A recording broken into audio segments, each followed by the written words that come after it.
Saludo a todos los compañeros y amigos que están escuchando. Les agradezco la deferencia, le agradezco muy en particular a Antonio Bonifaci, que fue el que me invitó y el gestor de esta reunión. Bueno, buenas tardes, bienvenido, muchísimas gracias por compartir la tarde con nosotros. Tenemos el enorme gusto, para quienes lo conocen, de presentar al doctor Lorenzo Domínguez, quien es médico por la Universidad Nacional de Cuyo y además es médico geriatra por la Universidad de Rosario. No sé si me escuchan bien ahí, porque mi audio está como el de Lorenzo.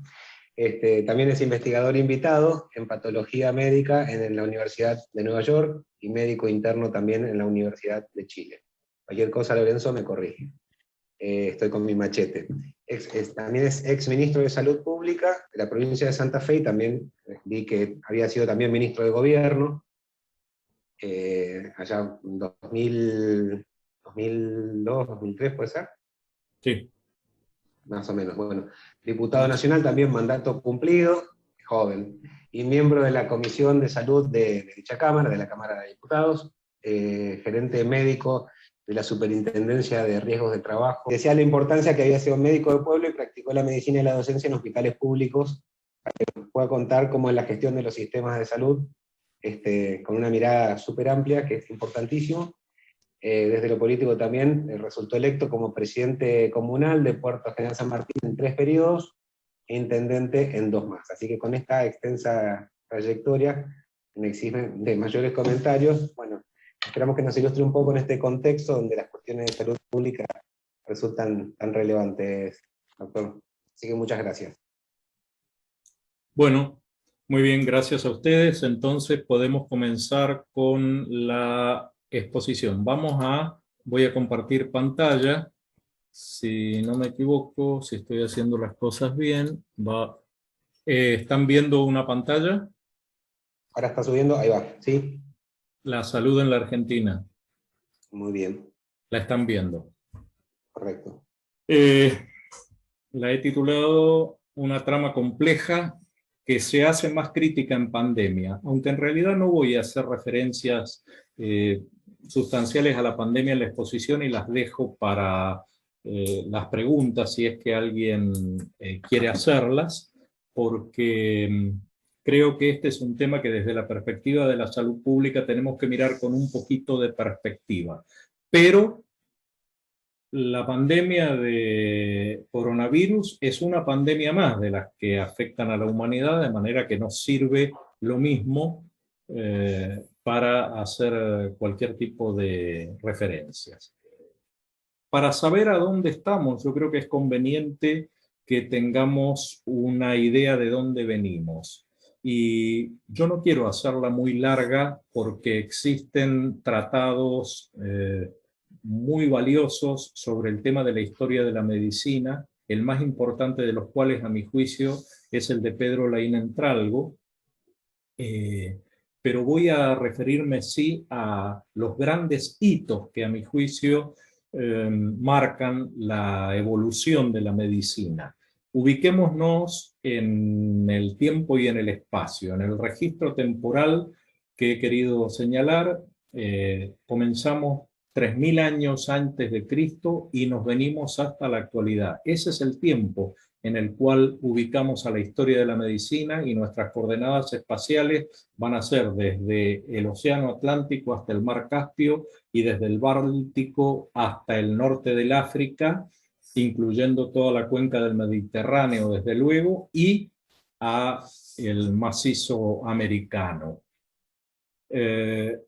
Ahí voy a concentrar mi reflexión sobre la historia, sin hacer alusión a otros episodios importantísimos de la historia de la medicina que se dieron en Oriente, en las cuencas del Indo, en la cuenca del Yangtze, pero nos referiremos sobre todo a esto. Creo que la historia de la medicina en realidad ha sido la historia de la salud pública, porque hasta que la medicina pudo tener un cariz científico propiamente dicho, como lo conocemos ahora, casi lo único que los seres humanos podíamos abarcar y de lo que podíamos ocuparnos era de la concepción social de la medicina y de cómo prevenirla. Así fue como está llena la historia de la antigua medicina de referencias a la influencia del medio en las enfermedades, la influencia de los cambios climáticos, de los animales, del hábitat, y así fue transcurriendo entonces un curso de la historia que fue desembocando luego en las tres grandes ramas que hoy tiene la medicina, que son la clínica, que es la medicina interna, la medicina externa, que es la cirugía, que como veremos también durante mucho tiempo estuvo separada de la medicina, no se consideraba propiamente medicina, y también la psiquiatría, que tiene capítulos muy importantes y desde muy antiguo. Entonces, podemos decir que existió una etapa precientífica, también llamada, o que podríamos llamar animista, donde los hechos que afectaban a los seres humanos en su salud se atribuían sobre todo a influencias sobrenaturales, a influencias divinas, pero no tenemos que olvidarnos de que existieron contribuciones muy modernas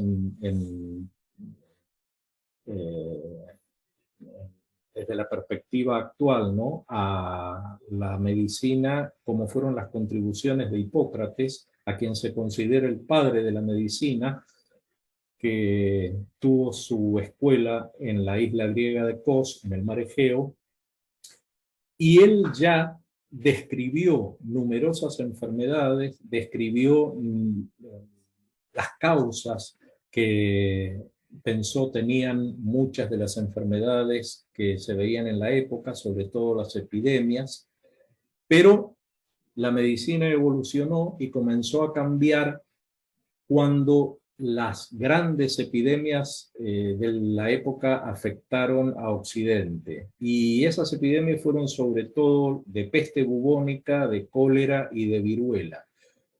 Allí, si Hipócrates había estado 400 años antes de Cristo, un nuevo padre de la medicina, que fue Galeno, en el siglo I y parte del siglo II de nuestra era, también en el Mediterráneo y sobre todo en Roma, empezó a hacer aportes muy significativos. No quiero dejar de mencionar a la Escuela Médica de Salerno en los siglos IX y entre los siglos IX y XI de nuestra era, porque tuvo el gran valor, aparte de ser la referencia máxima en Occidente, tuvo el gran valor de incorporar a las mujeres, tanto como a estudiantes como profesoras de medicina. Fue muy importante eso porque duró 2 o 3 siglos, aunque luego la mujer entró en una etapa de oscurantismo en la práctica y en el conocimiento médico que duró prácticamente hasta el siglo XIX y recién se ha visto modificada a punto tal que ya las mujeres prácticamente han superado a los hombres en las escuelas de medicina, y esto se vio recién modificado a partir de los años 50 o 60 del siglo XX. Luego entonces de esta etapa vino una etapa que podríamos llamar observacional o descriptiva de la medicina, porque se centró en la anatomía, tanto en la anatomía descriptiva como topográfica, que fue el preámbulo de la cirugía, y lo mismo en la observación de los síntomas y signos de los enfermos, a lo cual se conoce como la semiología clínica. Quiero mencionar a dos grandes médicos de aquel periodo, que fueron Miguel Servet, un español que fue un erudito múltiple, filósofo, teólogo y médico, aunque en realidad no llegó a titularse como médico, pero tuvo la enorme capacidad de observación como para describir la circulación menor, que es la circulación pulmonar, todo lo que va desde el pulmón, desde el corazón hasta los pulmones y vuelta, que es lo que se llama en medicina la circulación menor, describiendo también qué cambios tenía la sangre en ese circuito. Una cosa inesperada en un tiempo en que no se podía experimentar con cadáveres humanos. Luego fue quemado Miguel Servet sobre todo por controversias con la Iglesia luterana, pero su gran valor en la historia de la medicina es aquel. Y Paracelso, poco tiempo después, que hizo aportes muy significativos en farmacología y toxicología. Y es la época también en que comienza a incorporarse la cirugía a la medicina, saliendo de una práctica ambulatoria que se relegaba como una rama menor a los barberos, a los sangradores, a personas que hacían intervenciones físicas, aunque en realidad eran quizás los únicos que en realidad curaban, porque mutilando llegaban a terminar con algunas enfermedades. Y aún hoy creo yo todavía que los cirujanos son los que más curan dentro de la medicina, aunque mutilando, porque los clínicos nos limitamos a acompañar el proceso de restablecimiento que la naturaleza ejerce sobre los cuerpos enfermos, siempre que no metamos mucho la pata, siempre que no nos equivoquemos mucho. Hecho esta digresión, veamos que luego viene una etapa que ya empieza a ser científica.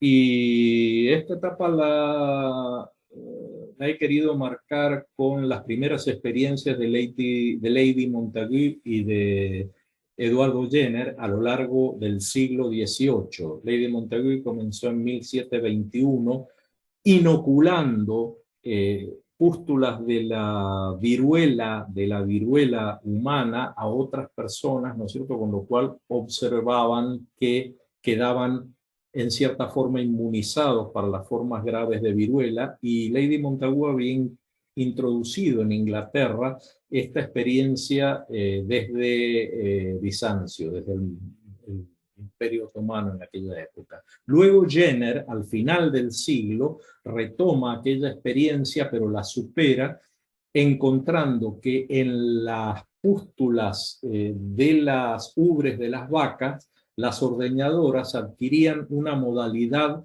de vacuna que producía una enfermedad mucho más atenuada que la viruela misma e incluso que la viruela propia de la vacuna. Esto que fue observar, inocular, ¿no es cierto?, y sacar conclusiones, creo que fue un poco el comienzo histórico de la etapa científica en Occidente. Luego ya en el siglo XIX se incorpora la bacteriología, la microbiología, la búsqueda de las causas de la enfermedad y de los modos de enfermar. Más adelante aparece Claude Bernard con este tratado maravilloso que en el año 1920 nos explica por primera vez los principios de la medicina experimental, basados en la observación y en la reproducción de lo observado para dar comienzo, sí, definitivamente a la medicina científica. Luego, en el mismo siglo, las guerras mundiales tuvieron como consecuencia una aceleración del estudio, de la investigación.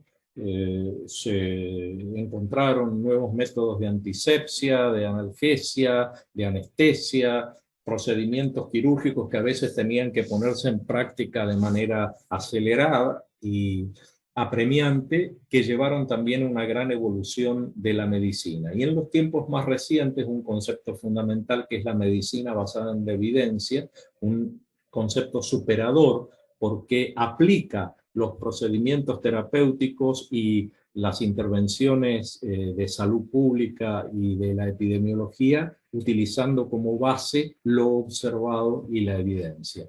Y la telemedicina también, más recientemente, que es la utilización de los medios eh,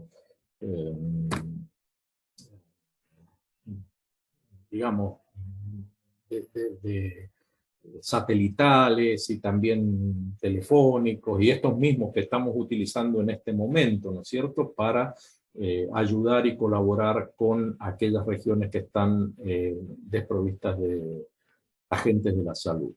En nuestra República Argentina también 3 o 4 hitos históricos importantes. El primero fue el protomedicato, una institución que venía desde la antigua Roma y que había tenido un arraigo muy grande en España en los siglos XVI y XVII. Acá lo instituyó por orden del rey Carlos II, el segundo virrey, el que vino después del virrey Ceballos, que fue Juan José Bertis, que instituye este instituto del protomedicato y nombra como primer protomédico, que es decir, sería el factotum, no el ministro de salud, pero el factotum de la salud en el territorio, a Miguel O'Gorman, un irlandés afincado en la Argentina de entonces, en Buenos Aires, y que ejerció el protomedicato desde 1780 hasta 1802.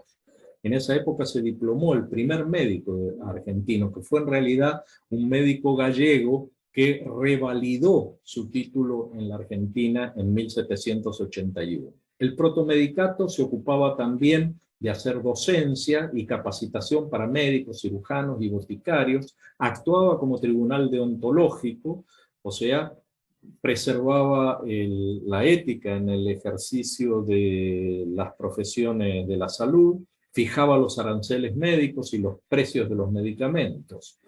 Y acá una referencia a un hecho absolutamente insólito, inédito, inesperado para la época y asombroso todavía hoy, que fue la Real Expedición Filantrópica de la Vacuna.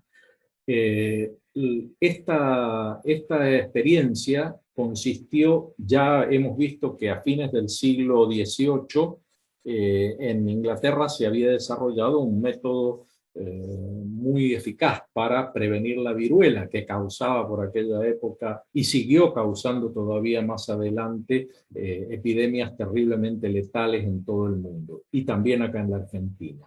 Pero la expedición filantrópica de la vacuna la voy a relatar con un mínimo detalle. Como no sabían en aquella época cómo llevar el fluido de las pústulas de la vacuna desde Europa hasta América, y el rey había sido convencido de que era necesario llevar la vacuna a todos los territorios de ultramar de España, piensen en toda América, las Filipinas, etc. Lo que hicieron fue tomar a 22 niños expósitos, héroes de aquella época, 22 niños expósitos de entre 3 y 9 años, y les dieron la vacunación antivariólica, la correcta, la misma que utilizó Jenner, a 2 de esos niños. Y luego, cada 10 días, durante el viaje, eso se lo hicieron inmediatamente antes de zarpar, y luego cada 10 días durante el viaje le iban inyectando a otros 2, a otros 2, a otros 2. De esa manera reproducían el virus sin tener que utilizar otros medios. Por supuesto que no tenían medios de cultivo, no tenían formas modernas de hacerlo, pero así se hizo y así se llevó la vacuna a muchos países del Caribe, de Sudamérica, incluso a nuestro virreinato del Río de la Plata y luego también a las Filipinas. Bueno, esta expedición filantrópica de la vacuna quise relatarla con detalle porque nos enseña que abordando con inteligencia, con audacia y con una gran vocación la solución de los problemas, se pueden enfrentar grandes epidemias.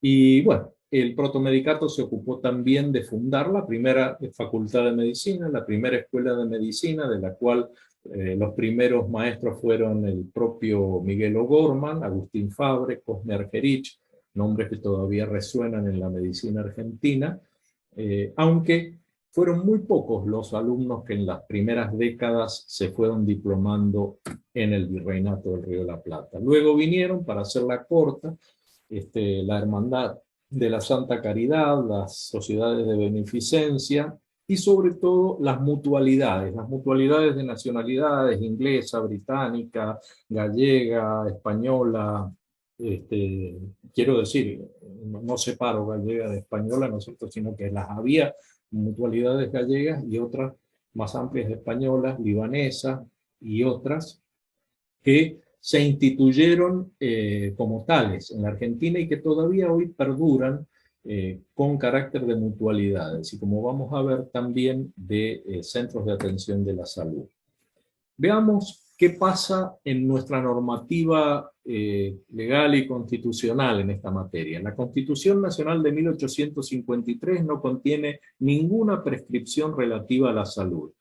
Y si ustedes leen el Facundo, nuevamente, el Facundo de Sarmiento, que aparte de su enorme valor político e histórico, es una descripción acabada de lo que eran las costumbres de nuestro país en aquella época. Van a ver que no hay prácticamente en ningún lugar una descripción de cómo se preservaba la salud en esa época. O sea, en coincidencia con lo que vemos en la Constitución original. La Constitución de 1949, en cambio, sí, consagra el derecho a la salud en varios de sus artículos y con una prolijidad y con una intensidad que son muy remarcables y muy propias también de su origen justicialista. La Constitución Nacional de 1994, la que nos rige hoy, solo incluye referencias indirectas a través de expresiones genéricas, como decimos ahí, como seguridad social, bienestar general. Y la palabra salud aparece apenas una vez en referencia a los derechos del consumidor y no a la salud propiamente dicha. La Constitución provincial provincial, bien digo, de algunas de las provincias, como el caso de Mendoza, que es del año 1916, no menciona la palabra salud. Pero después el tema empieza a aparecer en las constituciones provinciales, como la nuestra de Santa Fe, que en el año 1962 ya especifica que es una responsabilidad y una función de la provincia y del gobierno de la provincia tutelar la salud como un derecho fundamental del individuo y un interés de la colectividad. Recordemos que la provincia de Santa Fe tuvo el primer ministro de Salud y Trabajo de la República Argentina, que fue Abelardo Irigoyen Freire, antes aún, ¿no es cierto?, que Ramón Carrillo.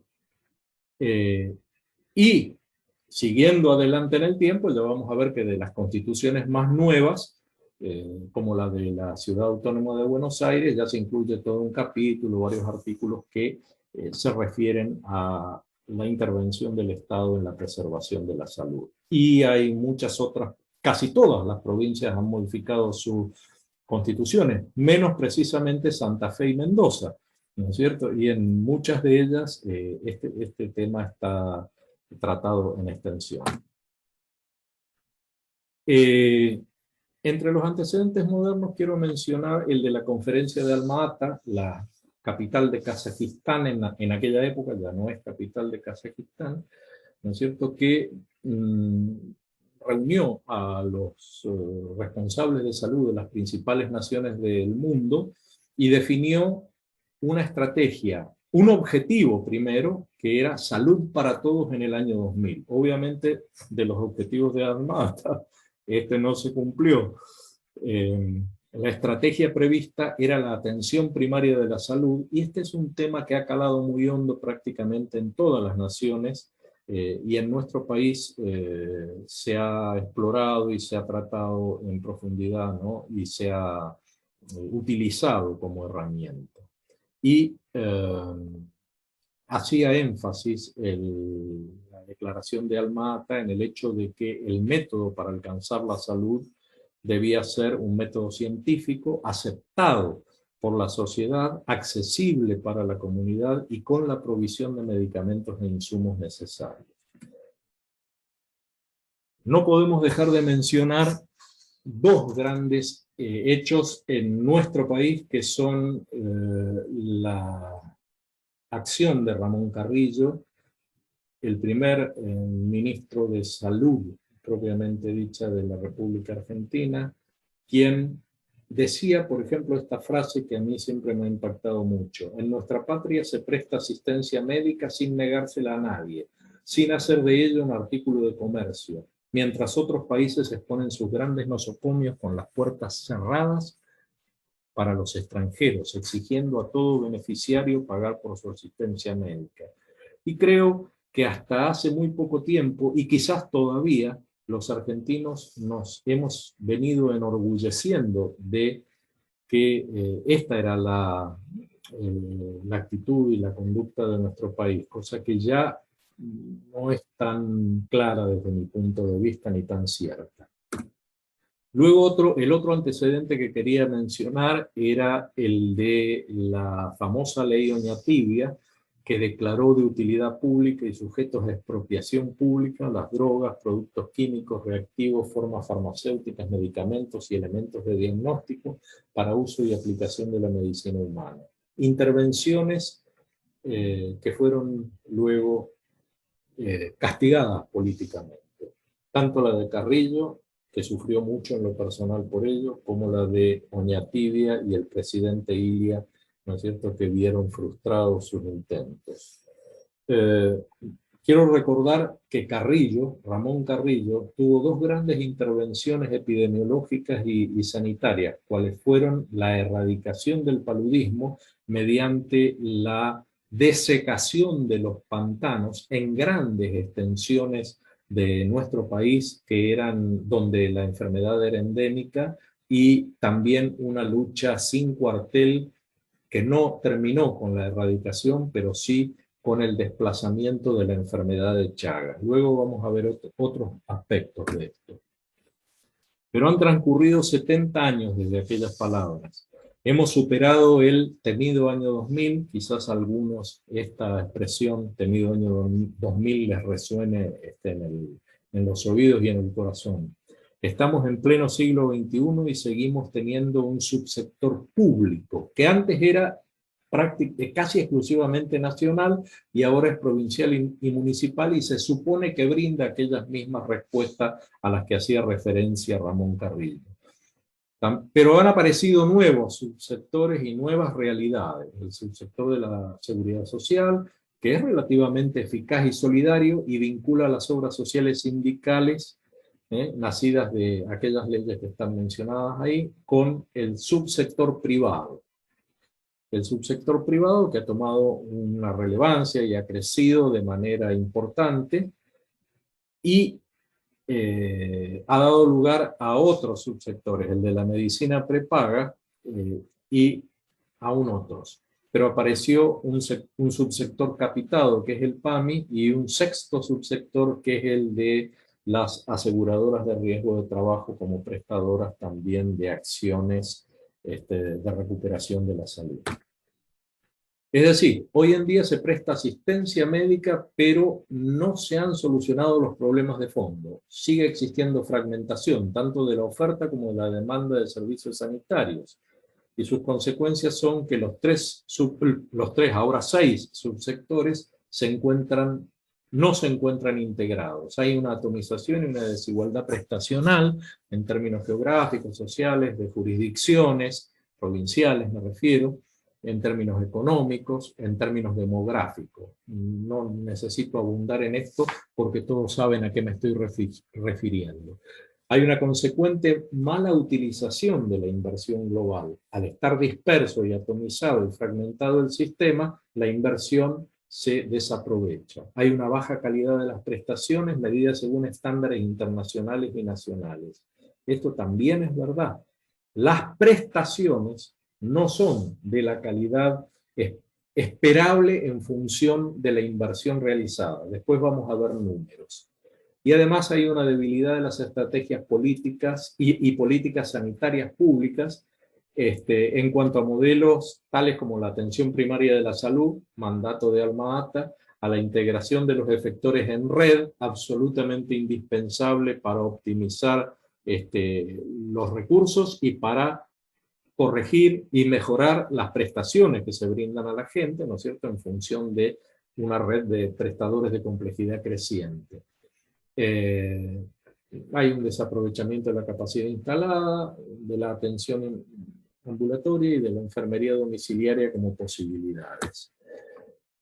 Es decir, que durante los últimos 50 años nos encontramos en un círculo vicioso donde se vuelve siempre sobre los mismos males. Es como una calecita. Cuando yo empecé a pensar en términos de salud, que fue hace 50 años, cuando me recibí de médico, cuando empecé a pensar en términos de salud, ya veía que estos eran los males de la salud. Y creo que hoy en día siguen siendo exactamente los mismos problemas y no se han solucionado. Es que no pasó nada, sí, pasaron muchas cosas, pero no han terminado con mucho del dolor que aquellas falencias nos traían. Esta es una simplificación, pero creo que les va a dar para pensar, ¿no? He querido reducir la crisis de la salud a 10 componentes principales. La crisis política, que es una crisis de acuerdo entre los sectores involucrados. Creo que no existe un acuerdo entre los sectores y no existe sobre todo un acuerdo con vistas a el futuro de la salud en la Argentina.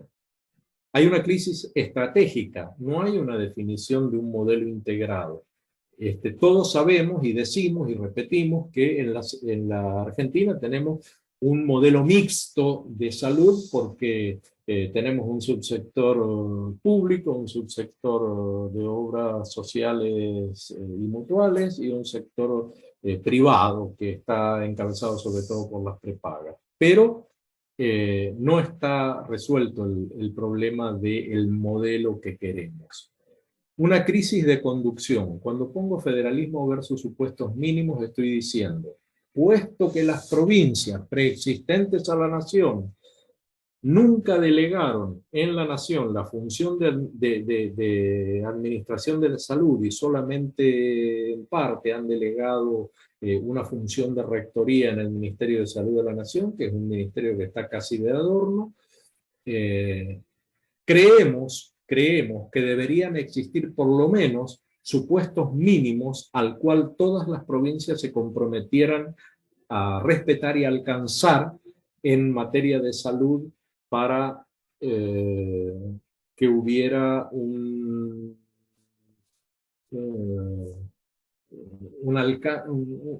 acceso a la salud más equitativo entre todos los miembros de nuestra comunidad.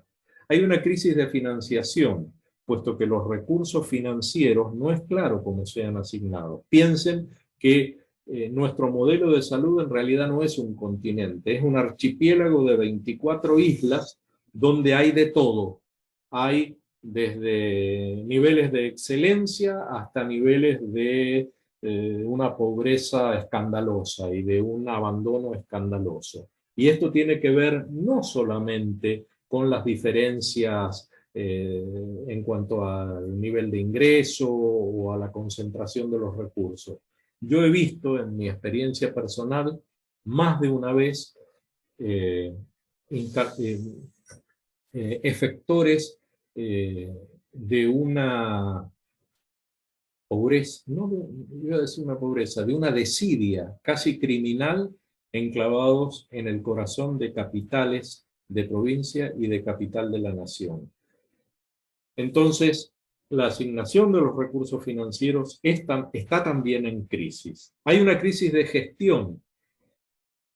ya vamos a ver inmediatamente que las funciones del sistema pasan por la recaudación, la compra y la estructura administrativa. Existe una crisis de gestión. Piensen nada más que nosotros tenemos 320 obras sociales.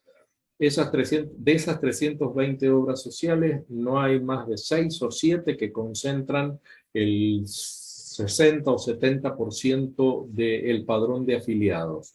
Las que no tienen prácticamente afiliados y que brindan poquísimas prestaciones, sobre todo en las periferias geográficas, demográficas y sociales, mantienen igual las estructuras administrativas con el costo que eso implica. Hay una crisis de calidad prestacional. Hace un momento dijimos que era riesgoso en nuestro país someterse a ciertas prestaciones médicas, y esto entraña también una de las crisis. La crisis de los recursos humanos. Sobre todo tiene que ver con la distribución de los recursos humanos. La calificación no es mala ni está necesariamente en crisis, pero están pésimamente distribuidos y injustamente distribuidos. Hay una crisis de tecnología por la misma razón. Existen las tecnologías más avanzadas y al mismo tiempo enormes sectores de la población carecen del acceso a los instrumentos más elementales. Por la siguiente crisis, que es la de la desigualdad social, demográfica, geográfica, y también una crisis de confianza, interés y participación de la población en la cuestión de la salud. No es muy un tema que preocupe o que ocupe demasiado el pensamiento de nuestra gente, ¿no es cierto?, el tema de la salud. Y se ve reflejado en las encuestas preelectorales, etc. Hay además aspectos ocultos de todas estas crisis de la salud, que es que se facilita la iatrogenia. La iatrogenia es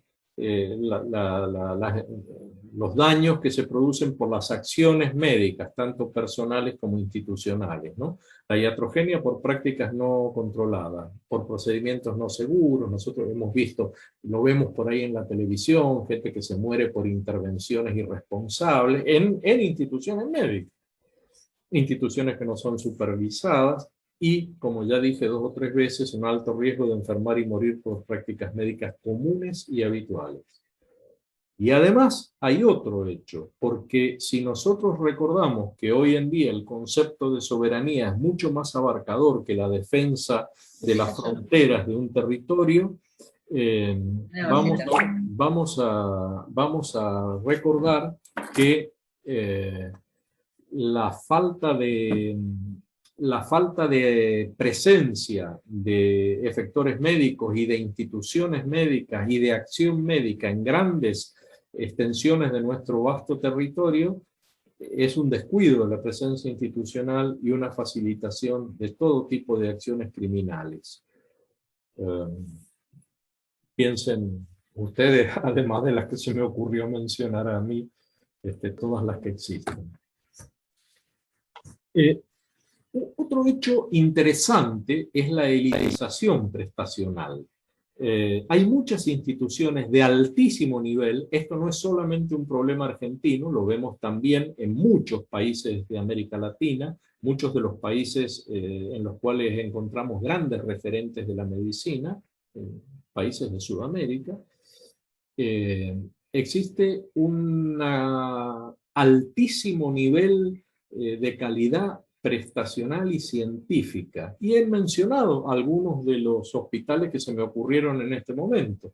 El alemán, el francés, el británico de la ciudad de Buenos Aires, el Hospital Austral de Pilar, el CEMIC de altísimo nivel, Centro de Estudios Médicos e Investigaciones Clínicas, el FLENI de Rehabilitación, la Fundación Javaló, los institutos Fleming y Ángel Rofo, que son de oncología y que se encuentran en La Cava, la Escuela de Medicina Nuclear y el COIR y el Hospital Español en Mendoza. La Escuela de Medicina Nuclear, que fue fundada por el gobierno peronista de Bordón en un acuerdo y en un convenio con la Universidad Nacional de Cuyo y la Comisión Nacional de Energía Atómica, fue en los años 90, en la época en que Bordón fue gobernador, fue realmente una institución de un nivel de excelencia insospechado en la República Argentina. Y durante muchos años fue el primer, existió en esa escuela de medicina nuclear, el primer tomógrafo de emisión de positrones con el ciclo completo, que es con la provisión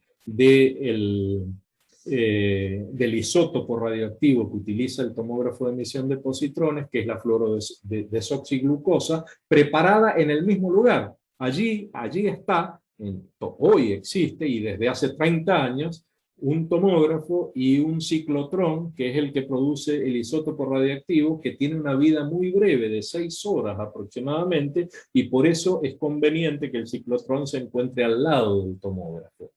Debo decir también que en una actitud políticamente ejemplar, cuando se proveyó a la República Argentina el segundo tomógrafo de emisión de positrones, que fue al Instituto Rojo de Buenos Aires, todos los días no había un ciclotrón en el Rojo, entonces todos los días se preparaba el isótopo, la fluorodesoxiglucosa, en Mendoza, y se ponía en un avión para que llegara a Buenos Aires y fuera utilizada inmediatamente en el Rojo. Esto es un ejemplo de lo que tenemos poco, que es aprovechamiento y optimización de los recursos. Bueno, otros grupos de élite, como por ejemplo el Grupo Gama y el Oroño, acá en Rosario, el Hospital Privado y el Sanatorio Allende en la ciudad de Córdoba, el Hospital Privado de Comunidad de Mar del Plata, antigua institución de altísimo nivel, y luego un fenómeno más nuevo que es el de los grupos prestacionales puros.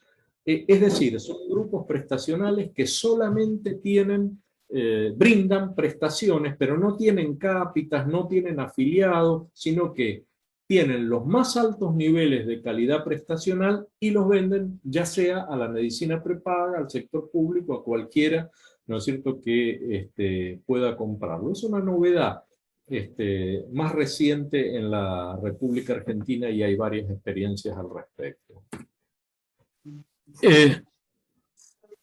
Esto se está haciendo un poco largo, pero para ustedes, ¿no? No para mí, a mí me fascina. ¿Qué dicen? ¿Quieren que interrumpa para hacer alguna observación? No, está perfecto, no, por favor. Está bien. Bueno, gracias, Federico. Entre los antecedentes modernos quiero nombrar a esto, que es el único antecedente en la historia argentina de una reforma integral del sistema de salud. Nunca antes ni después se ha planteado algo parecido. La responsabilidad principal la tiene el presidente Juan Domingo Perón y la ejecuta su secretario de Salud, doctor Domingo Liotta, uno de los próceres a quien hoy quiero rendir un homenaje porque es un prócer vivo. Me gusta rendir homenaje a los próceres vivos más que a los próceres muertos, porque los vivos son los que todavía tienen la llama para señalarnos el camino. Él pergeñó el Sistema Nacional Integrado de Salud y la Carrera Sanitaria Nacional, dos leyes que tuvieron vida corta. Desde 1974 hasta que la dictadura militar encabezada por el señor Jorge Rafael Videla la derogó el 31 de octubre de 1978. Esta ley, como la de la Carrera Sanitaria Nacional, son extraordinariamente detallistas y detalladas y de una fineza que llega hasta casi decir el color de las batas que deben tener los profesionales de la salud. Pero para simplificar este concepto diré que estas leyes, por ejemplo, la del Sistema Nacional Integrado de Salud, declara la salud derecho básico de todos los habitantes de la República Argentina. Este es un concepto fundamental, importantísimo. Se basa en la cogestión entre los distintos subsectores y en la planificación. Crea la Administración Federal del Sistema Nacional Integrado de Salud y el Consejo Federal de Salud, que son los organismos, con toda la desagregación que luego está detallada en la ley, que son los organismos que lo van a conducir. Incorpora progresiva y voluntariamente a los distintos subsectores, que en esa época eran solamente el Estado, las obras sociales y el sector privado, en la medida en que en aquella época existían. De eso fui protagonista en lo personal en la provincia de Mendoza, de manera que conocí cómo empezó el tema. Y a las provincias. La incorporación progresiva y voluntaria, no compulsiva, es de los subsectores y de las provincias. Va transfiriendo, en la medida que se integran los establecimientos, a la Administración Federal del Sistema Nacional Integrado de Salud. Ejerce una vigilancia normativa sobre todos los insumos de tecnología médica, sobre todos los productos y sobre los medicamentos. Antecesor, ¿no es cierto?, también de la ANMAT, la Administración Nacional de Medicamentos, Alimentos y Tecnología Médica. Ejerce o financia, dispone que el presupuesto del sistema será a través del presupuesto nacional y nunca será inferior al 5.1% del Producto Bruto Nacional, del presupuesto nacional, nunca inferior al 5.1% del presupuesto nacional. Fija porcentajes presupuestarios mínimos para las provincias que adhieran, aquello de los supuestos mínimos de que hablábamos primero. Establece contratos de compraventa o locación con los entes privados de salud. Compra prestaciones, compra acciones individuales, médicas, de enfermería, de cualquier intervención en materia de salud. Y, por cierto, le factura las prestaciones a quien corresponda y obtenga prestaciones del sistema público, aún sin haber hecho convenios previos. Esto es la síntesis del Sistema Nacional Integrado de Salud. Si quieren leer la ley les va a costar mucho, porque la ley no está ni siquiera en Infolen, porque como fue derogada, a ver, la estoy buscando, bueno, como fue derogada, solamente la tenemos algunos que conservamos los ejemplares escritos en papel, ¿no es cierto?, de aquella ley. Es mi caso. Y la Ley de Carrera Sanitaria Nacional, también debida al doctor Domingo Liotta, entrerriano, de Diamante, desarrollador del primer corazón artificial en Estados Unidos, junto con Denton Cooley, pero para nosotros, además de eso, que ya le hubiera valido un premio Nobel, ¿no es cierto?, es el autor de estas dos leyes. La Ley de Carrera Sanitaria Nacional, que complementa a la del Sistema Nacional Integrado de Salud, porque dice todo con respecto a los agentes del sistema. Vuelve a recordar que la salud es un bien social de interés nacional y que está por encima de intereses sectoriales o de grupos. Establece un régimen de cargo único con dedicación exclusiva de 44 horas o semi-exclusiva de 40 horas, pero que para quienes opten por la semi-exclusiva, lenta y progresivamente los va empujando hacia la dedicación exclusiva. Incorpora a la carrera sanitaria nacional el régimen de residencias médicas. Como ex residente de medicina interna, creo también en lo personal que es el mejor y hoy en día casi el superior medio de formación de los médicos, que consiste en un régimen de dedicación permanente, absoluta, las 24 horas del día y los 365 días del año, a el estudio y la práctica de la medicina una vez que el residente se ha recibido de médico. Cuando ya tiene su título de médico, entra a formarse en una especialidad a través del régimen de residencias médicas. La Ley de Carrera Sanitaria Nacional lo incorpora como uno de los elementos fundamentales.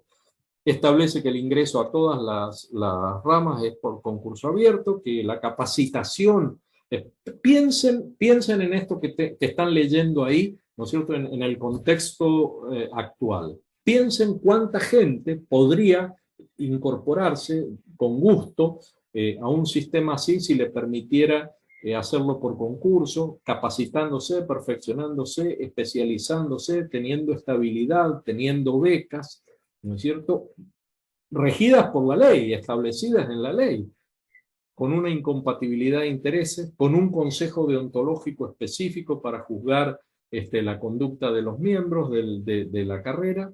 Y también una cosa muy importante es que estratifica los establecimientos nacionales en 6 niveles de complejidad. Eso es importante porque abre el camino para la formación de redes de complejidad creciente.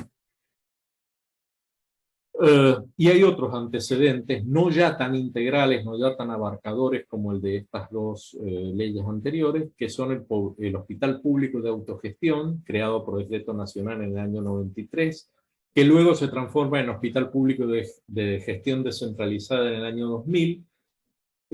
Dos normas que fueron lo más trascendente y los más transformador que hubo en la salud de la Argentina y que se las debemos a Ginés González García, que son la prescripción por denominación común internacional, no genérico. Genérico es el producto que se vende sin un nombre de fantasía, pero la prescripción por denominación común internacional es la obligación de los médicos, y hoy está vigente todavía, de recetar por la denominación farmacológica. Y el plan Remediar, que es el plan que provee a todo el país de medicamentos esenciales y básicos para la enorme mayoría de las patologías que se resuelven en la consulta ambulatoria de manera gratuita y para los efectores públicos.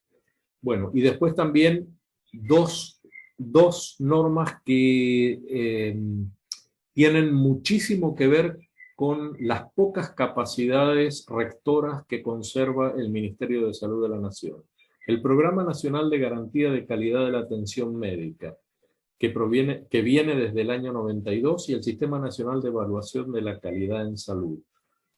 Como digo, dos normas poco conocidas, poco respetadas, poco ejercitadas, y que podrían ser parte de los supuestos mínimos que hicieran a las provincias incorporarse a un sistema integrado. Es lo que me gusta, por supuesto, ya lo estoy adelantando. Las fuentes de financiación no han variado en los últimos 50 años, son más o menos las mismas, pero existen costos crecientes en insumos, medicamentos y equipos, que hay una dificultad enorme de afrontarlos por parte de todos los actores del sistema, y entonces recurren a mecanismos irregulares. Estos mecanismos tienen que ver sobre todo con las obras sociales, las asociaciones de profesionales, etcétera, que son la dilación en los pagos, aprovechando la alta inflación, licuando por lo tanto sus costos, reducción del ingreso de los profesionales de todas las ramas, distribución social y geográfica asimétrica, copagos para determinadas prestaciones. Esto lo conocemos todo. El copago es lo que hay que poner del bolsillo cuando el profesional te lo pide ahí o la institución te lo pide, sea o no sea parte del convenio que hay entre esa institución y esa obra social.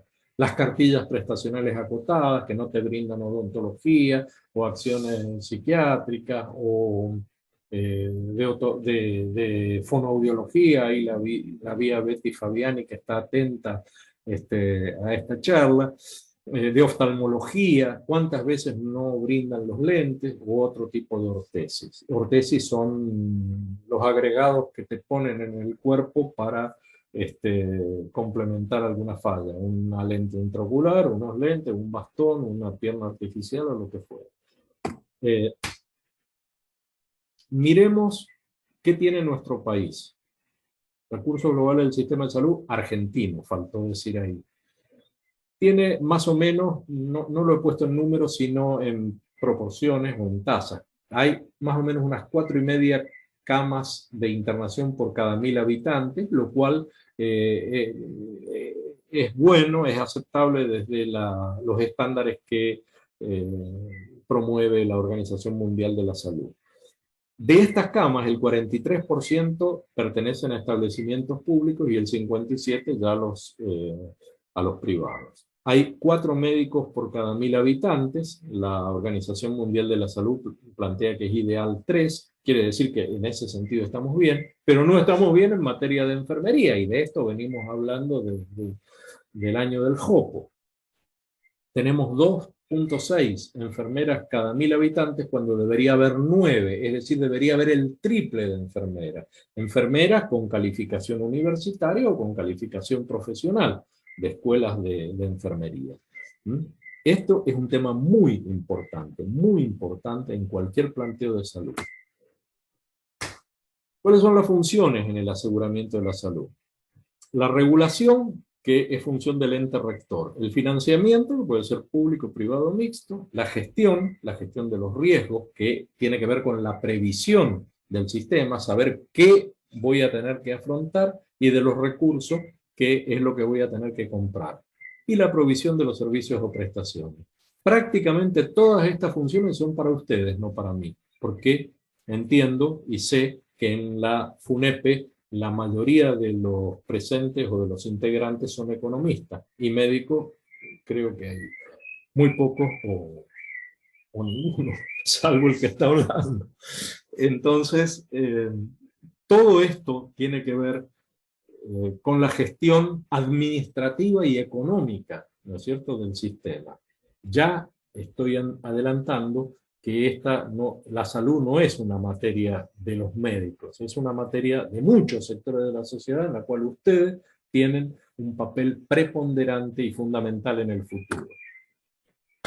Nuestro modelo de salud hoy forma parte de una sociedad del pasado, de esa sociedad que mirábamos hace 50 años como lo que había que modificar. Lo que había que modificar no se resolvió, se acentuaron los problemas, mientras que la sociedad sabemos que ha cambiado mucho en estas últimas 5 décadas.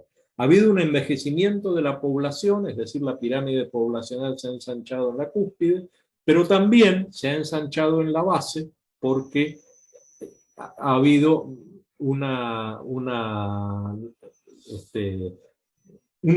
rejuvenecimiento de la base de la población. Es decir, está deformada. No traje ninguna imagen acá de la pirámide poblacional de Argentina, pero es así. Es así. Antes, en la época en que yo empecé, era más o menos así la cosa. Ha envejecido la población y se ha deformado la pirámide. O sea, los problemas que tenemos son los problemas de la tercera edad y también los problemas de la maternidad e infancia. Otra de las cosas que se han producido es que la población, lógicamente, tiene mucho más información con respecto a los problemas de salud, y hay un aumento de la demanda de calidad para las prestaciones. Hay, por otra parte, un incremento de la pobreza y de la desocupación y de la informalidad laboral.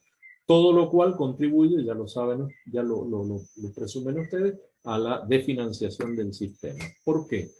Porque estas son las, más o menos, ustedes después corríjanme, díganme, no, te equivoqué, está bien, pero es más o menos lo que ha pasado con la pobreza en la Argentina. Esos 2 picos que ven ahí corresponden a las 2 brotes enormes de hiperinflación, y el último es el que más me asusta porque es el que parece que apunta en este momento. Pobreza.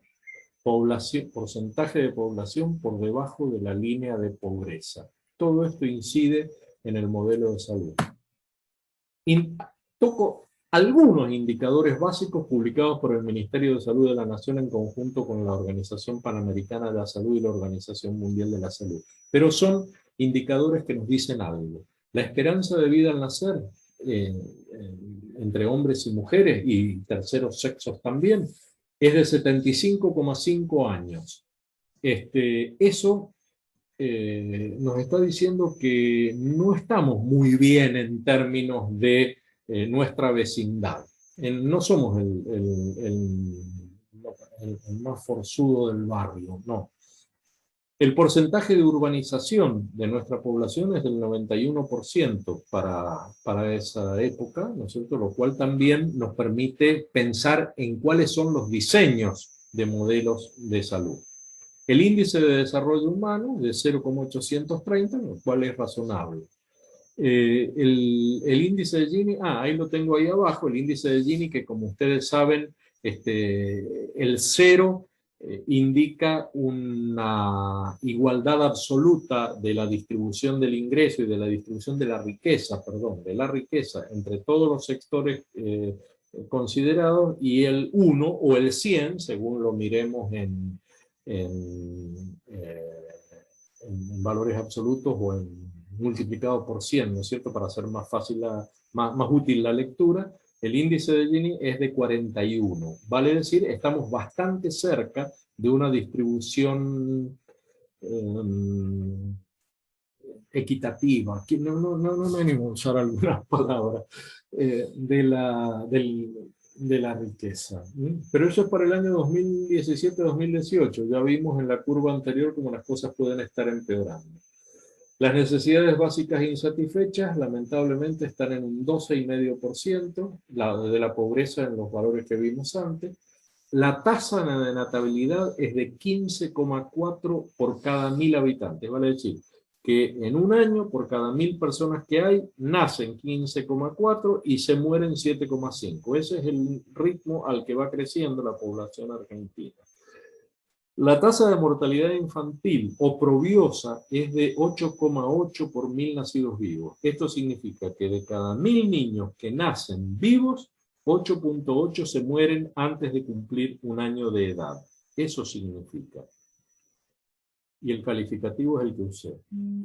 La tasa de mortalidad en menores de 5 años es de 10,6 por cada 1.000 nacidos vivos. Vale decir, comprende a la tasa de mortalidad infantil y significa lo mismo, pero peor, porque se mueren no ya por causas obstétricas y perinatales, sino por causas mucho más evitables, ¿no es cierto?, que son todas las sobrevinientes en la primera infancia. Y la tasa de mortalidad materna es de 3,7 por cada 1.000 nacidos vivos. Por cada 1.000 niños que nacen se muere 3,7 madres. De esas, yo creo que virtualmente el 100% son evitables. No tendría que morirse ninguna mujer por infecciones puerperales, ¿no es cierto?, y otro tipo de complicaciones debidas al parto. Bueno, nada más que la barra de abajo para que miren cuántos niños de 0 a 15 años se encuentran, de acuerdo a esta indagación del CIPEC, en situación de pobreza crónica. La mitad de todos los niños de 0 a 15 años. Sigo rápido. Bueno, esta la pasamos porque es más que nada de opinión. Después piensen sobre ella si es que algún día miran de nuevo esta charla. El gasto en salud en la Argentina tiene algunas cosas que tienen miga. En porcentaje del Producto Bruto Interno, en 2 años lo vamos a mirar en 2 años bastante alejados. Aquí, ¿hay algo que les está tapando el gráfico? No. A mí sí, pero no importa. Suponemos que el Producto Bruto Interno en el año 2000 fue de 284.000 millones de dólares, de acuerdo al Ministerio de Economía. Y el gasto en salud, de acuerdo al Ministerio de Salud de la Nación, fue de gasto de la Nación, 0,28. Gasto de las provincias, 1,40. Gasto de los municipios, 0,30 del Producto Bruto Interno. Es decir, el total del gasto público puro fue de prácticamente el 2% del PBI. Las obras sociales nacionales, el 1,37, el PAMI, el 0,81, las obras sociales provinciales, el 0,74.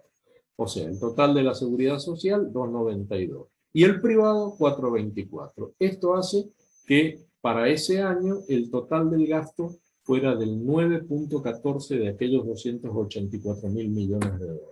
Miremoslo en números si queremos. 26.000 millones de dólares. 12.000 de los privados, 5.600 de la nación, provincias y municipios, 3.900 de las obras sociales nacionales y 2.100 de las obras sociales provinciales y 2.400 del PAN. Esto fue el año 2000. Ustedes corrijan después la cifra del Producto Bruto Interno. Esto es lo que informan los organismos que pongo ahí. En 2017, mucho más cerca del presente, si miramos el total del gasto, es también del 9.4. Antes era del 9.1, ahora es del 9.4 del Producto Bruto Interno. Y para abreviarlo, miramos en plata. Como decía mi abuelo, en plata es diferente. 60.500 millones de dólares si aceptáramos que el Producto Bruto Interno fue 644.000 millones de dólares, de acuerdo a lo que informa el Banco Mundial. ¿Hay alguien que quiera saltar y tirarme tomates con respecto a esta cifra? Hágalo ahora. O calle. Bueno, vale decir que esta es la torta por la cual hay un gran debate, por la cual hay una gran discusión y por la cual hay una gran tensión. 60.500 millones de dólares en el año 2017. Por eso hay tantas dificultades para hablar de un sistema integral, por eso hay tantas dificultades para ver cómo resolvemos la dicotomía y los cruces entre los distintos subsectores. Es por esto que está en este gráfico. Se llama 60.500 millones de dólares. ¿Cuáles son nuestros nuevos desafíos? Por ejemplo, algunos que se me van ocurriendo. La irrupción de nuevas patologías catastróficas en términos epidemiológicos y en términos económicos, que son, por ejemplo, las enfermedades autoinmunes, genéticas, degenerativas y psiquiátricas, que antes eran prácticamente soslayadas o dejadas de lado y que en este momento insumen grandes gastos porque la demanda razonablemente y legítimamente de la población es alta de resolver esto. Y hay otras cosas como las adicciones, los accidentes de tránsito, que son una epidemia tremenda. Casi 10.000 muertos por año en la República, muertos por año, pero no son los que demandan más, ahora hablemos en términos puramente económicos, ¿no es cierto?, más gasto al sistema de salud, sino que son los muchísimos, más de 10.000 que quedan con secuelas, con atención prolongada, con demanda de ortesis, de prótesis, etc. Las patologías de la tercera edad, vimos lo que había pasado con la pirámide. El aborto legal obligatorio, que ahora se ha incorporado a nuestra legislación. Y pongo un ejemplo, la atrofia muscular espinal. Es una enfermedad muy rara, en términos estadísticos, muy poco frecuente, pero que requiere un tratamiento, el Nisinersen, que se llama Zolgensma en nombre de fantasía, y que cada dosis se cotiza en millones de dólares. Desde 500.000 hasta 2,5 millones de dólares la dosis de Nisinersen. Bueno, sigamos también con el síndrome de inmunodeficiencia adquirida, ¿no es cierto?, o virus de la inmunodeficiencia humana, ¿no es cierto?, que requiere de la utilización de antirretrovirales, que de esto se viene hablando hace mucho. El primer caso de SIDA que yo recuerdo en nuestro país, yo era médico del Hospital Baigorria en Rosario y creo que fue en el año 86, si mal no recuerdo. Desde entonces ya se viene hablando del problema y cuando aparecieron los antirretrovirales de su costo. Y luego también los nuevos métodos diagnósticos como la tomografía de emisión de positrones, a la cual ya me referí antes, ¿no es cierto?, que tiene un costo naturalmente alto por todo lo que expliqué. La industria farmacéutica argentina, según datos proporcionados por el Departamento de Salud Pública de la Facultad de Medicina de la Universidad de Buenos Aires, colocó en el mercado 405 millones de unidades por valor de 2.018 millones de dólares en el año 2005. Han pasado 16 años. ¿16 o 17 también? Si quieren, dentro de poquito.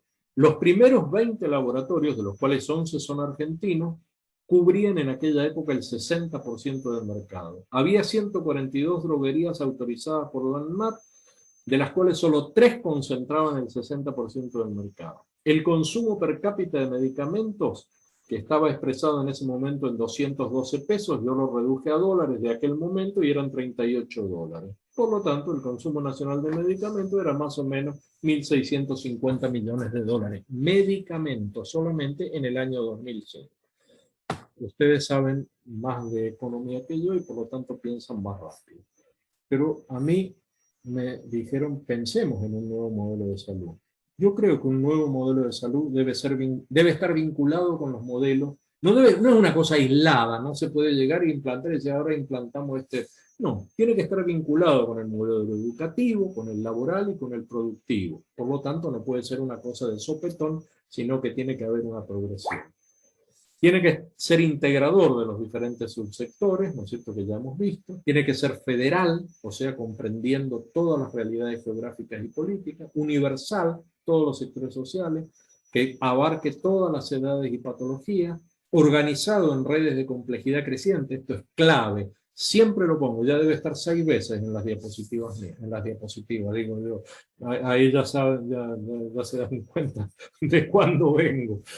Que incluya estrategias como la atención primaria de la salud y la medicina basada en la evidencia, que incorpore el saneamiento ambiental y las políticas públicas, y que incorpore avances de la ciencia y la tecnología como la telemedicina y la epidemiología panorámica.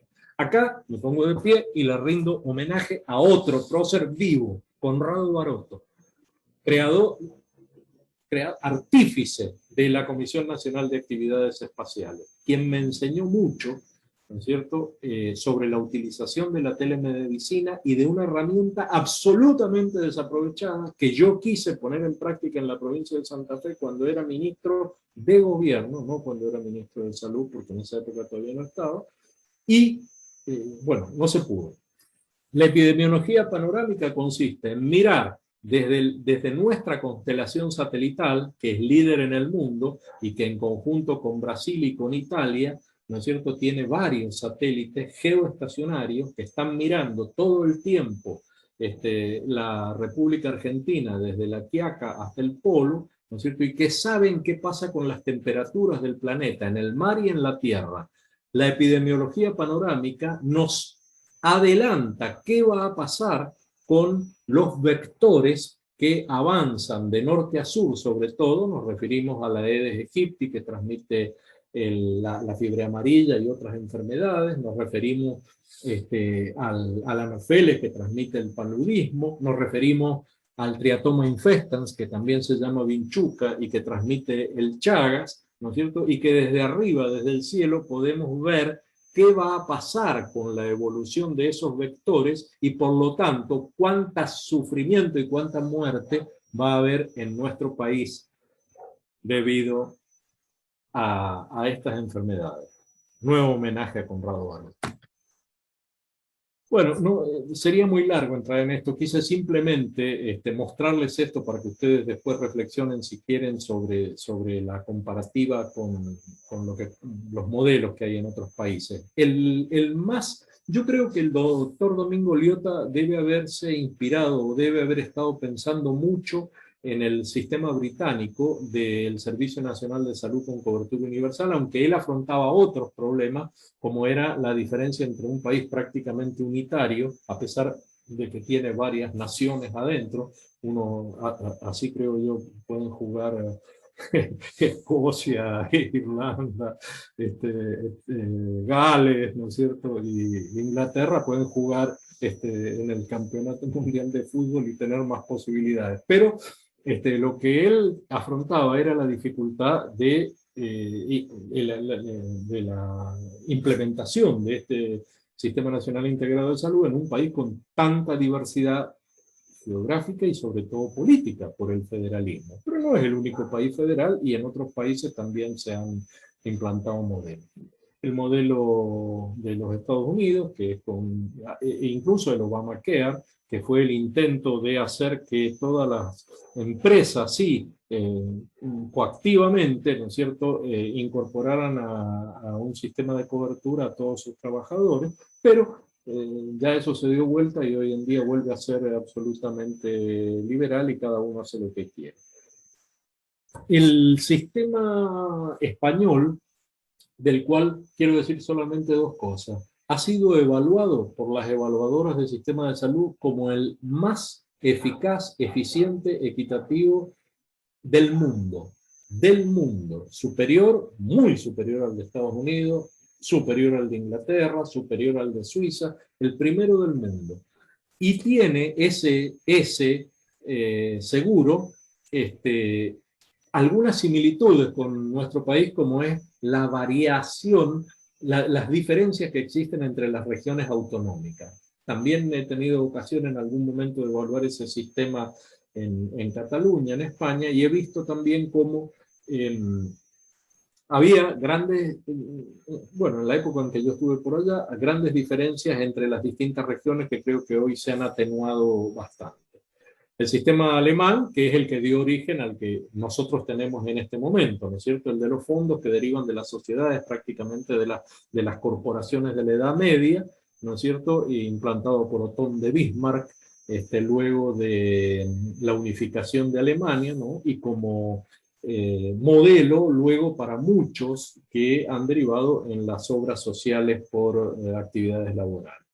El de Canadá, que tiene similitudes con el argentino, el de Francia, que se parece al alemán, el de Chile, ¿no es cierto?, que tiene dos grandes prestadores, que son el Fondo Nacional de la Salud y las ISAPRE, Institutos de Salud y Prevención, que tienen una de las cosas más complejas que incluye la asociación a las ISAPRE, que son muy parecidas a las prepaga argentinas, ¿no es cierto?, es que tienen una selección adversa por riesgo.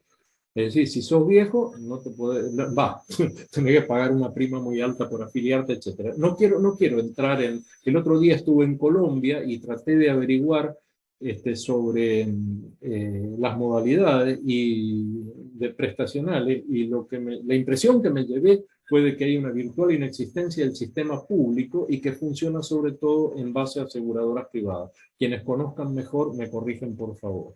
El proceso de Uruguay es muy interesante porque avanza desde el año 2005, en que introdujo su reforma, a un sistema nacional de salud con cobertura universal. Avanza hacia.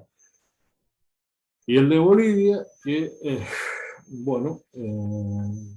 está casi en la edad de piedra. Pero nosotros, me decía un gran sanitarista que a lo mejor me está escuchando, el doctor Enrique Quesada de Mendoza, a quien invité a escuchar esta charla, hace una semana o 2 semanas me dijo, estamos en la edad de piedra con respecto a España.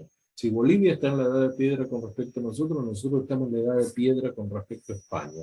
En cuanto a calidad, a vinculación, si está allí, después puede intervenir y decirlo mejor que yo. Bueno, en este es el contexto en el que se desempeñan los... No quiero hacer aquí, ¿cómo es la palabra? Populismo. Bueno, no quiero tomar la bandera, ¿no es cierto?, de los trabajadores de la salud, pero creo que asumen responsabilidades que muchas veces son superiores a sus fuerzas y a su propia competencia. Tienen que inventar soluciones para problemas sociales, afrontar personalmente gastos operativos y lidiar con su conflicto entre vocación e intereses. Los trabajadores de la salud, desde mi punto de vista, son un colectivo caracterizado por su condición filosóficamente humanitaria frente a creencias, sentimientos, expectativas y necesidades del prójimo. Su vocación social es comunitaria, una formación prolongada y costosa, el imperativo de actualización técnica y profesional, la exigencia de especialización, una dedicación plena a la función y la necesidad de participar de equipos de trabajo. Sus objetivos y aspiraciones son, creo yo, asistir a los enfermos y a los sanos. Es decir, antes se decía sanar, ahora se dice, porque no sabemos, no creo que no sanamos, pero por lo menos asistimos a los enfermos y a los sanos. No hacer daño, primum non nocere, voluntariamente o no. Primum non nocere era un emblema. Lo primero es no hacer daño, que estaba en el frontispicio de muchas universidades de la antigüedad. Las universidades griegas probablemente lo decían en griego y las universidades latinas en ese idioma. Otra de los imperativos es aportar al avance de la ciencia, enseñar el arte de la medicina y vivir dignamente. Esto es lo que quieren los profesionales de la salud en el fondo, cuando no quieren solamente guita. Y los principios que deben regir la práctica médica, según Cyril Rothman, esloveno, pero gran catedrático de medicina interna de la Universidad de Barcelona, es el actual, vive todavía y es el actual rector del principal tratado de medicina interna en lengua castellana, que es el Farreras Valentí, y hoy en día conducido todavía por Cyril Rothman. Él dice que los principios que deben regir la práctica médica son la primacía del bienestar del paciente, con una dedicación absoluta y altruista del médico, la autonomía del paciente, recibiendo una información completa y un consentimiento informado para cualquier práctica, y la justicia social. Fíjense, lo dice, utiliza el concepto de justicia social para referirse a la atención y la distribución de los recursos del sistema y a la ausencia de cualquier tipo de discriminación sexual, religiosa, étnica, lo que se les ocurra. Es decir, sanar, estudiar, enseñar, y tales objetivos creo que solamente son patrimonio de la política, no de la salud pública, de la política. Propuestas de personales para la salud de la Argentina, para no quedarnos nada más que en el señalamiento de los problemas, que las hay, estructurales y funcionales. Las estructurales, que el Estado Nacional tenga un papel rector con programas de cumplimiento obligatorio, que existe una propiedad pública del sistema y una gestión a través del derecho privado. Esto es muy importante. Hace pocos días una nueva directora, la doctora Pesuti, asumió la dirección del Hospital Central de Mendoza, que después les voy a mostrar una foto. Esa doctora asumió la conducción de un hospital que tiene 3.000 agentes, que se rige por el derecho público, que no controla su presupuesto y que solamente puede disponer del 5% de sus recursos. No la envidio. La utilización de mecanismos de financiación, como por ejemplo el Hospital Público de Gestión Descentralizada, la integración de las provincias mediante convenios de adhesión, la integración de los subsectores, la disposición de los defectores en redes y la carrera sanitaria nacional. O sea, me suscribo a todo lo que quería el doctor Domingo Liotta y el general Perón. La salud en la Argentina, propuestas funcionales, formación del trabajo de la salud en especialidades críticas, como por ejemplo a través del mecanismo de las residencias médicas, la capacitación continua de los trabajadores de la salud, la política de erradicación en áreas críticas, la interacción de ellos con la comunidad a través de la atención primaria, alma ata, la utilización de la ciencia y de la tecnología, Conrado Baroto, y la interacción entre poderes del Estado, niñez, violencia familiar, adicciones, etcétera, etcétera. Esta es un maravilloso hospital que ya está empezando a funcionar, que está en la ciudad de San Luis y que es el Hospital Regional Dr. Ramón Carrillo. La provincia de San Luis fue una de las pocas provincias que gestionó bien el Sistema Nacional Integrado de Salud de los años 70 y que después lo convirtió en el Sistema Provincial Integrado de Salud, y que, mal o bien, no lo sé, pero todavía tiene una herencia cultural de aquello. Pero también hay que tener cuidado, porque muchas veces, no me estoy refiriendo a este caso, muchas veces se lanzan ideas de grandes proyectos y voy a construir acá un gran centro de tomografías o de diagnóstico por imágenes o esto, y eso no está dentro de ningún contexto racional ni de ningún principio de economía de esfuerzos. Este es el hospital donde yo me formé, el Hospital Central de Mendoza, que se inauguró de apuro en el año 1944 para cobijar a las víctimas del feroz terremoto de San Juan. En este hospital pasé 10 años de mi vida. Primero como alumno y después como médico residente. Y esta es la Facultad de Medicina de Rosario, a la que tanto le debo y donde pude estudiar y algunas veces también compartir con los alumnos algunas enseñanzas. Alguien dijo, no sé si lo dijo el general Perón, ¿no es cierto?, pero dicen que lo dijo él, que es el arte de hacer lo posible. Yo creo en realidad que es el arte de hacer lo que corresponde. Gracias. Bueno, muchas gracias, doctor Lorenzo Domínguez. Bueno, ahora abrimos ronda de preguntas. Cualquier persona que quiera formular, ahí veo César.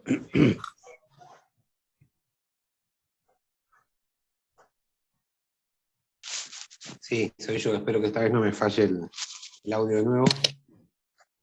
No sé si se escucha, a ver, Fede, ¿me decís? Sí, perfecto, perfecto. Pensaba hablar 45 minutos y hablé 1 hora y media, perdón. Igual, lo agradecemos. Yo me disculpo, Lorenzo, porque la verdad que me quedé corto con la presentación.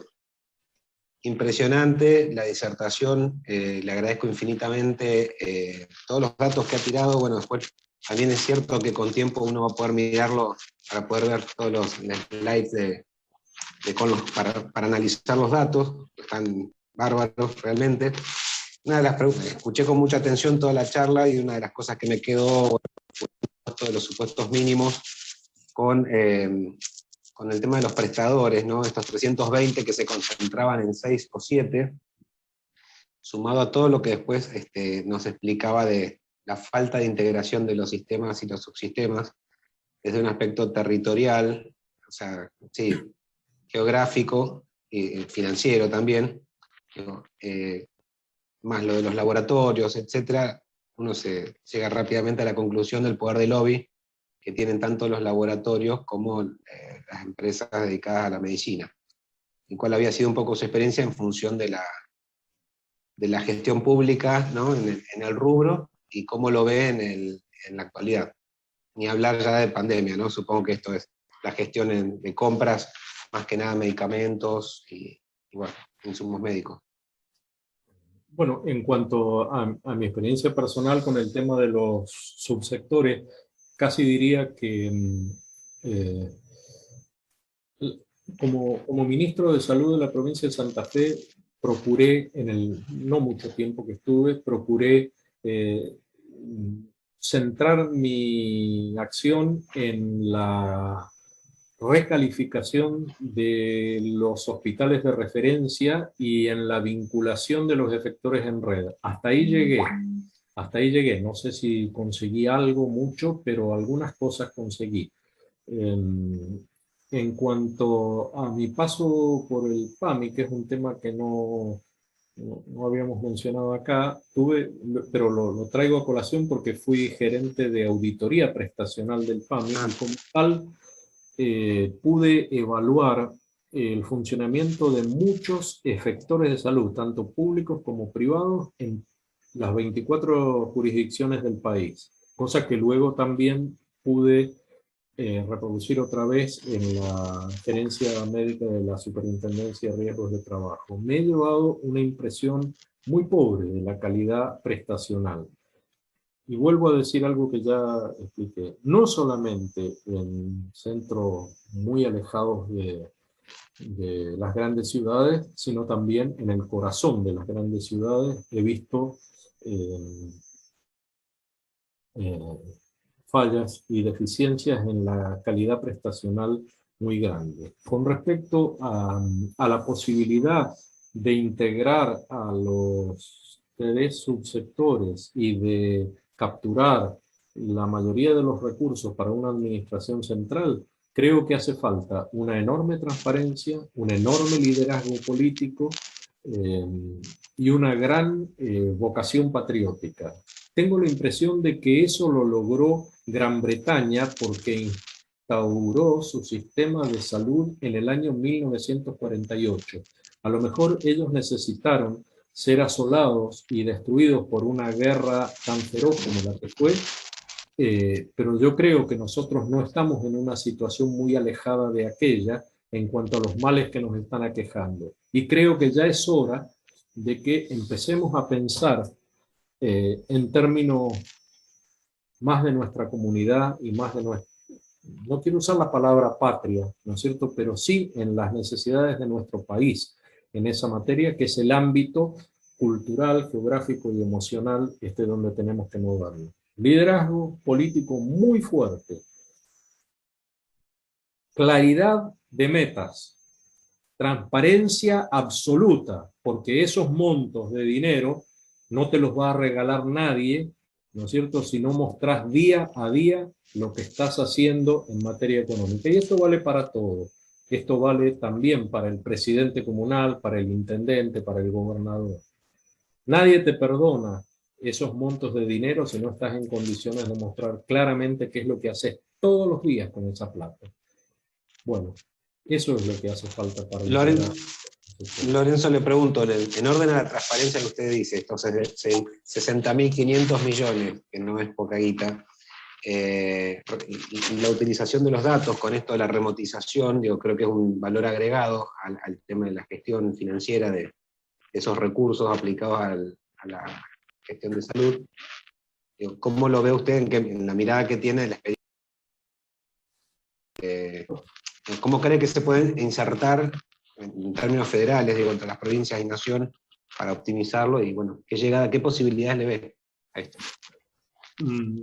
Bueno, creo que ese es el aspecto más fácil, más sencillo del problema, ¿no es cierto? La armonía entre los objetivos de las provincias y de la nación. Alguna vez formé parte del Consejo Federal de Salud, del COFESA, y tengo que decir que esa experiencia no fue muy buena, porque creo que ahí nunca se hablaba de los grandes temas de salud. Se trataban temas particulares y el Ministerio de Salud de la Nación tenía un liderazgo muy débil. Pero es tal la magnitud del deterioro que hay en términos políticos, económicos, sociales y culturales, ¿no es cierto?, al que nos vemos abocados, que los buenos argentinos, los sabios argentinos, que somos prácticamente todos, podemos reflexionar sobre este tema. Las provincias, estoy seguro de que si tienen incentivos, de que si tienen alicientes, no es que vayan a resignar su soberanía ni a entregar el manejo de la salud a la nación, pero sí pueden acordar, ¿no es cierto?, que de determinados supuestos o de determinados indicadores no se van a bajar. A eso me refiero. Y que ellos van a ir a controlar la calidad prestacional en sus clínicas, en sus sanatorios, en sus consultorios y en sus hospitales. Y a propósito, permítanme decirles que he visto también que el programa del Hospital Nacional de Gestión Descentralizada no ha tenido el éxito debido, ni lejos ha tenido el éxito debido, por la tremenda incapacidad de administración financiera que existe en los hospitales. Aquí es donde los economistas, los gestores, ¿no es cierto?, deben incorporarse al proceso de la salud, ¿no es cierto?, para brindar su apoyo y su conocimiento para salir adelante en esta materia. Prácticamente, por ejemplo, voy a dar nombre. El Hospital San Juan de Dios de Catamarca, ¿no es cierto?, lo visité y lo recorrí con cariño, con vocación. Es el mejor efector que encontré en la provincia de Catamarca, un hospital público. Y pregunté, ¿cuántas de sus prestaciones eran, porque hay que adherirse al sistema del Hospital Nacional de Gestión Descentralizada? No es que ya está, porque hay un programa nacional, todos los efectores están ahí. No, hay que adherirse. Bueno, estaba adherido. Y pregunté, ¿cuántas de sus prestaciones son brindadas al sistema de la seguridad social, al sistema de obras sociales? Hacían así, el 80%. O sea, el 80% de las prestaciones se brinda a gente que podría realizar algún aporte dentro del sistema en el cual ustedes están. Sí. ¿Y cuántas de esas prestaciones ustedes las facturan y las cobran? Y no, será el 5%.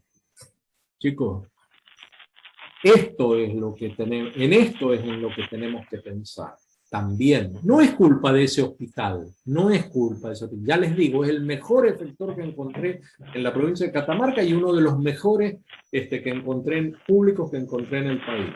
Como funcionamiento, como dedicación, como vocación, como calidad de la atención. Pero miren esto.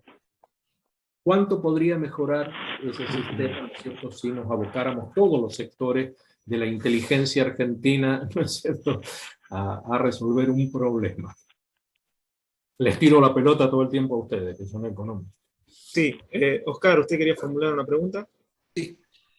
Bueno, en primer término, felicitar a Lorenzo, un gran aprendizaje, fue muy buena la charla. Y yo lo único que quería hacer una acotación. Yo formo parte de un montón de grupos de esto, de Zoom, y tenemos uno, Movimiento 21, que hace poco tuvo una charla dada por la gente de las obras sociales, ¿no? O sea, uno de los efectores de salud, que tiene sus grandezas y sus miserias. O sea, grandeza porque atienden una masa muy crítica de la población, y también porque hay una sobre cantidad de obras sociales inviables, porque gastan más en administración de lo que prestan, y eso lo paga el paciente. Pero un dato que sí que es bastante alarmante, cómo en estos años, en la pandemia, en el subempleo, en el trabajo en negro o en la pobreza, porque ha explotado el sistema nacional de salud, el sistema público. O sea que esto digamos, ha aumentado en cantidad de pacientes, el número de pacientes, y no estoy seguro que haya aumentado presupuestariamente en la misma proporción. Con lo cual, tenemos un sistema sobreprestado en el sistema público con los mismos recursos, y lógicamente esto significa que baja la calidad. O sea, si yo tengo más pacientes con la misma plata, con los mismos efectores, con el mismo instrumental, seguramente tengo Y vos citaste el hospital de San Juan, o sea que ese lo conocemos en forma directa. Una de nuestras hijas tuvo un accidente, que estuvo internada en terapia intensiva en ese hospital, hasta que pudo ser trasladada a Buenos Aires. Y el hospital lo que tenía era muy buenos médicos, un voluntarismo extraordinario para hablar de los problemas, pero carecía de los recursos más elementales. O sea, las drogas elementales, como un antibiótico, vas y compro en la farmacia enfrente porque no hay. O sea, esta es la otra parte de la... bueno, incluso el Hospital San Juan, que debe ser, qué sé yo, el que atiende el 90% de la provincia, ¿no? Porque el otro 10% son los que puedan acceder a la medicina privada. Creo que es cierto que esto se inscribe en un plan político. O sea, no hay salud pública si no hay un plan integral de contención de la gente, ¿no? O sea, alguien decía Ginés, nosotros lo que tenemos que tratar es que la gente no se enferme, o sea, hacer toda la medicina primaria y preventiva posible, porque una vez que estás enfermo después todo es mucho más caro y más difícil, ¿no? Creo que nosotros hemos tenido un buen trabajo con la pandemia, que realmente ha sido encomiable, pues, el esfuerzo de los médicos, de los enfermeros, en atender gente. Y lógicamente, no hay dos medicinas ni una sola. Si ponemos toda la fuerza en la pandemia, mucha parte de la medicina quedó sin atender, ¿no? O sea, me parece que estos son los dramas que a todo lo que describiste habría que agregarle, ¿no? Y reitero mi felicitación a la charla y gracias por haber participado. Primero, gracias Oscar Lamberto, por haber intervenido en esta charla. Quiero decirles, antes de responder su intervención, que tuve el privilegio y el honor de acompañar, cuando él era presidente de la Comisión de Presupuesto y Hacienda de la Cámara de Diputados de la Nación, acompañarlo como secretario de esa comisión. No fue mucho lo que pude hacer, ¿no es cierto? Porque creo que Oscar era un gigante en esa materia. Es uno de los diputados más brillantes y sabios que he conocido. O sea, gracias por intervenir con tu pregunta, Oscar. Ahora, sí, conozco los efectores de la provincia de San Juan. Conozco el Hospital Rawson, no sé si fue en ese en que estuviste, y conozco el Sanatorio de Lados, de la provincia de San Juan, además de una serie de otros efectores privados, públicos, perdón, en Hachal y en Barrial y en otras localidades de la provincia de San Juan. Los conocí desde adentro y los conocí funcionando.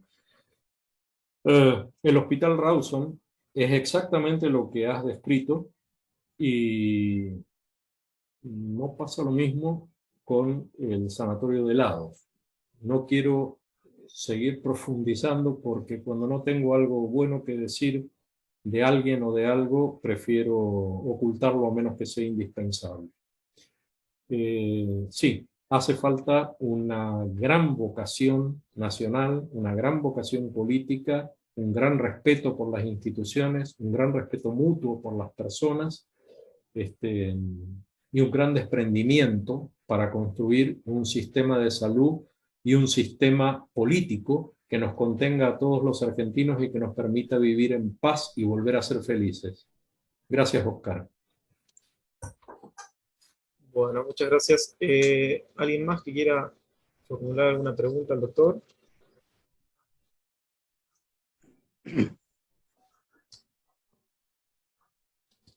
Bueno. Bueno, entonces si no se formulan... Sí. No, perdón, llegué un poco tarde. El doctor Quesada de Mendoza, el sanitarista que dijo. Soy Enrique Quesada, amigo de Lorenzo y compañero de muchos años de trabajo en distintos ámbitos. Por alusiones, como dirían en la Cámara de Legisladores, ¿no? Que Lorenzo... He sido aludido. me nombró por ahí. Y bueno, yo soy de Mendoza, vivo en Mendoza y trabajo en Mendoza, aunque he trabajado en muchos otros lugares fuera del país y de fuera del país.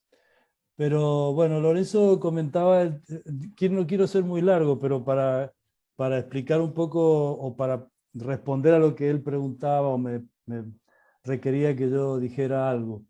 No, el sistema español, concretamente era con respecto al sistema español. Si el sistema español tiene una homogeneidad y tiene una diversidad también, o sea, tiene una homogeneidad dada por una serie de marcos o de marco jurídico nacional o federal, que fundamentalmente es la Ley General de Sanidad y la Ley de Coherencia del Sistema, de Coherencia Interterritorial del Sistema.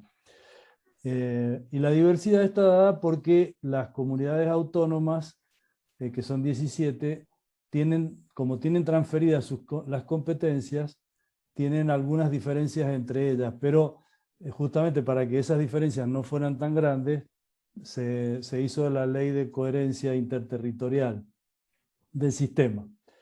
El sistema es un sistema público, financiado por impuestos de cobertura universal, pero tiene la particularidad de que la provisión de los servicios es mixta, es decir, puede ser dada por establecimientos públicos o por establecimientos privados homologados. Por supuesto que ambos, y es crucial esto, tienen que responder a parámetros de calidad y otros parámetros que no quiero nombrar aquí, pero que los hacen bastante equiparables para las prestaciones que dan al sistema. Entonces, no importa tanto que el hospital sea público o privado, sino que cumpla esos parámetros que el sistema digamos, público le pide a cualquiera de ellos para poderle financiar sus servicios. Y bueno, el sistema ha sido, bueno, yo he vivido allí, he trabajado allí también un montón de años, después voy de vez en cuando a España. El sistema está muy desarrollado, pero no es que sea perfecto. Yo no conozco el sistema inglés, que Lorenzo también lo aludió a él, pero bueno, he leído bastante sobre el sistema inglés y posiblemente junto con otros que son diferentes, pero que también, digamos, tienen desempeños elevados, como por ejemplo el sistema holandés o el belga, el alemán. bueno, dentro de Europa son de los mejores y están, digamos, merituados por la propia población que los usa, ¿eh? O sea, no es que ellos digan somos buenos, sino que se someten a auditorías y a escrutinios, digamos, diversos, ¿no? Por distintas agencias y por la población. El sistema español es bueno, aunque requiere modificaciones. Requiere modificaciones porque, digamos que no ha sufrido tantas transformaciones como las que ha sufrido la sociedad. Acordémonos que son sociedades muy dinámicas, lo mismo que la nuestra, y quizás uno de los problemas que tiene nuestro sistema, en mi opinión, es que no ha sabido ayornarse a las nuevas necesidades y a los requerimientos que tiene la sociedad. No quiero decir mucho más que eso, pero era para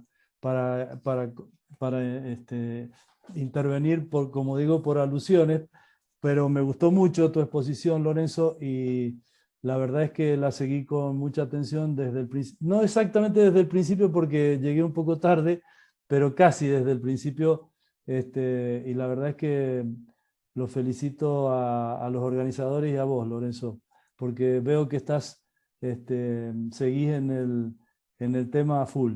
Así que un abrazo grande a vos y a todos, aunque sea a la distancia y sin conocerla a la mayoría. Bueno, habló un gran sanitarista, un hombre que sabe de salud pública y es nuestro, es argentino, está en Mendoza y vale la pena consultarlo. Y fue compañero mío desde el primer año de la carrera de medicina y hemos pasado toda la vida vinculados, amigos, amigos de familia y amigos en la salud pública. Así que, Quique, gracias y ha hecho un gran aporte, no solamente me refiero a esta exposición, sino a toda tu vida. Bueno, basta de... Solo elogios tengo que brindar, me alegro. Bueno, le vamos a agradecer a todos por la presencia desde la Fundación, bueno, en especial al doctor Lorenzo Domínguez, y queríamos aprovechar la oportunidad para invitarlos a la próxima reunión, que va a ser el 2 de diciembre, y que va a estar titulada Diálogo Corporativo para una Política Pública de Innovación Productiva. Y la disertante va a ser la contadora Marcela Taín, que bueno, va a tocar el tema de las fortalezas y desafíos del ecosistema científico, tecnológico y de la innovación santafesino para un desarrollo productivo con perspectiva global de cara al 2030. Así que bueno, quedan todos invitados para la próxima reunión. Le volvemos a agradecer a Lorenzo por la exposición y bueno, nada, hasta el 2 de diciembre. Así que bueno. Gracias por la invitación, hasta la próxima. Gracias. Saludos, Lorenzo. Yayo. Ya, yo, querido. ¿Cómo estás? Muy bueno. Hoy lo dejé por escrito. Qué gusto escucharte. Me sorprende cómo está recontra al día en todo y no aflojas. Felicito. Un abrazo. Gracias. Y a la Fundación por el trabajo que ha hecho este año. Yo he asistido prácticamente a todas las charlas, salvo alguna que estuve ausente. Es brillante lo que están haciendo. A veces me he preguntado con un poco de resquemor, estos núcleos de pensamiento, para no usar la palabra think tank, estos núcleos de pensamiento, ¿cuánta influencia van a tener en el futuro próximo nuestro? Todo lo que se ha vertido durante este año es de una riqueza inmensa, intelectual, política y de toda índole. Así que yo quisiera que estas cosas trascendieran y llegaran a concretarse, por lo menos en alguna realidad. Ustedes que son más jóvenes y que tienen más fuerza y que todavía van a estar mucho tiempo incidiendo en la realidad argentina, por favor lleven estas ideas a donde sirven para cambiar. Sí, desde la Fundación estamos muy agradecidos por más de todo la calidad de disertantes que hemos tenido este año, la verdad que una calidad importantísima. Así que bueno, los esperamos el 2 de diciembre y que tengan buenas noches. Un abrazo a todos. Abrazos.